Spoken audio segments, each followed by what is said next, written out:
تو اللہ کی حفاظت اور اس کی پناہ میں آ جائے گا۔ تو اپنی اولاد کے آگ یعنی جہنم میں جھونکے جانے کے خوف میں مبتلا ہے تو تجھے چاہیے کہ فجر کی نماز وقت پر ادا کر اور اپنے اہل خانہ کو بھی اس کا حکم دے اور اس بات پر استقامت اختیار کر۔ تو اور تیرے اہل خانہ اللہ تعالیٰ کی حفاظت و نگہبانی میں آ جائیں گے۔ تو دوستو، یہ ہے نماز فجر کا معجزہ کہ ایک فجر کی نماز کی ادائیگی میں اللہ تعالیٰ نے انسان کے لیے کتنی برکات اور فوائد رکھے ہیں۔ دوستو، بات ہو رہی تھی سائنس کی، اور سائنس اس بات پر مجبور ہے کہ وہ نماز کے فوائد کو تسلیم کرے۔ آئیے اس بارے میں آپ کو میڈیکل سائنس کی ایک ماہر لیڈی ڈاکٹر کے چند انکشافات بتاتے ہیں، جو نماز کے بارے میں یوں لکھتی ہیں کہ نماز اور ڈسپلن، مستقل مزاجی اور نظم و ضبط کا جو درس نماز دیتی ہے، اس کی مثال دنیا کی کوئی قوم اور مذہب پیش نہیں کر سکتی۔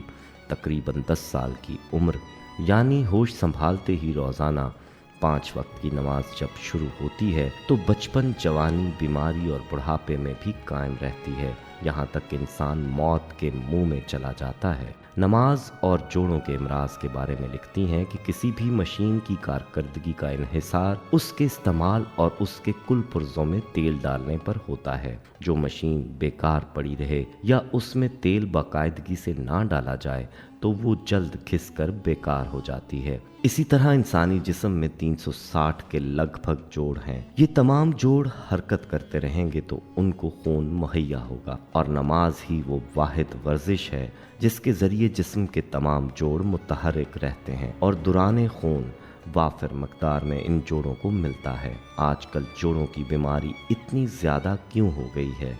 نماز میں سلام پھیرتے وقت اچھی طرح اور سکون سے دائیں اور بائیں گردن کو موڑیں تو گردن کے تمام عضلات کو اور جوڑوں کو وافر مقدار میں خون مہیا ہوگا۔ آج کل بچے، جوان اور بوڑھے تمام کمر کے درد کے عارضے میں مبتلا ہیں اور قسم قسم کی بیلٹس اور ہارڈ بیڈ استعمال کرتے ہیں۔ ڈاکٹر تو کمر کی ہڈی کو سیدھا رکھنے کی ہدایت کرتے ہیں، جبکہ حدیث کی روح سے سر کو اگر قدرے آگے کی طرف خم دیا جائے تو ورٹیکل کالم زیادہ ریلیکس رہتا ہے۔ یاد رہے کہ کمر کی ہڈی کو مکمل آرام ہارڈ بیڈ سے بھی زیادہ رکوع و سجود میں ملتا ہے، لہٰذا طویل و پرسکون رکوع و سجود کمر کے درد کا خاص الخاص ٹانک ہے۔ نماز اور نظام تنفس کی بات کی جائے تو ہلکی سی اس ورزش یعنی نماز کے دوران پھیپھڑے بھی حرکت میں آ جاتے ہیں اور انسان گہرے اور تیز سانس لینے لگتا ہے، جس کی وجہ سے زیادہ آکسیجن خون میں جذب ہو جاتی ہے اور کاربن ڈائی آکسائڈ کے اخراج میں مدد ملتی ہے۔ نماز اور جسمانی سمارٹنس اور چہرے کی خوبصورتی کے حوالے سے کہتی ہیں کہ آج ہر انسان اپنے چہرے کی خوبصورتی اور جسم کی سمارٹنس کے بارے میں حساس دکھائی دیتا ہے۔ وہ اپنے بڑھے اور لٹکے ہوئے پیٹ سے بھی بہت تنگ ہے۔ یہی وجہ ہے کہ وہ اپنی کمائی کا زیادہ حصہ کاسمیٹکس اور مختلف قسم کی ورزشی آلات خریدنے میں خرچ کرتا ہے۔ یہ اس کا حق ہے، لیکن جو چیز کم وقت میں اور سستے داموں میسر ہو تو کیوں نہ وہ طریقہ اپنایا جائے۔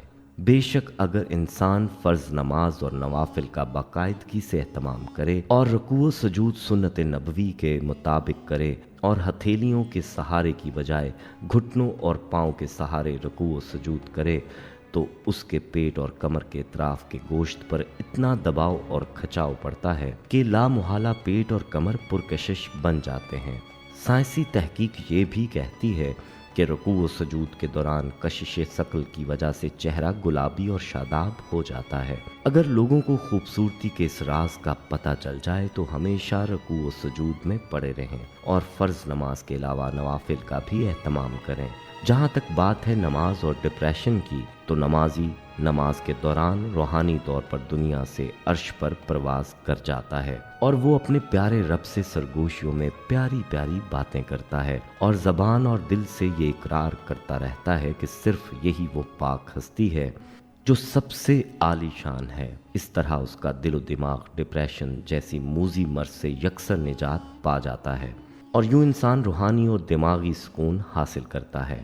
الغرض نماز ہی وہ واحد عبادت ہے جس کے ذریعے ایک ادنا انسان ایک عظیم عالیشان ذات کے انتہائی قریب پہنچ کر راز و نیاز کی باتیں کرتا ہے اور غموں سے نجات پاتا ہے۔ دوستو، یہ تھے چند فوائد جو میڈیکل سائنس نے نماز کے بیان کیے ہیں، ورنہ دیکھا جائے تو نماز کے فوائد کو کون شمار کر سکتا ہے؟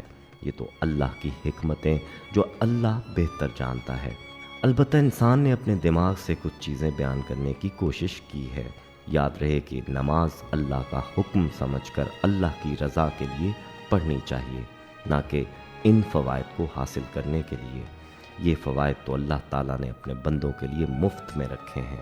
دوستو، ویڈیو پسند آئی ہو تو اسے لائک کریں، کامنٹ میں اپنی رائے دیں، فیس بک، واٹس ایپ اور دیگر سوشل میڈیا ایپس پر اس ویڈیو کو صدقہ جاریہ کی نیت سے شیئر کریں۔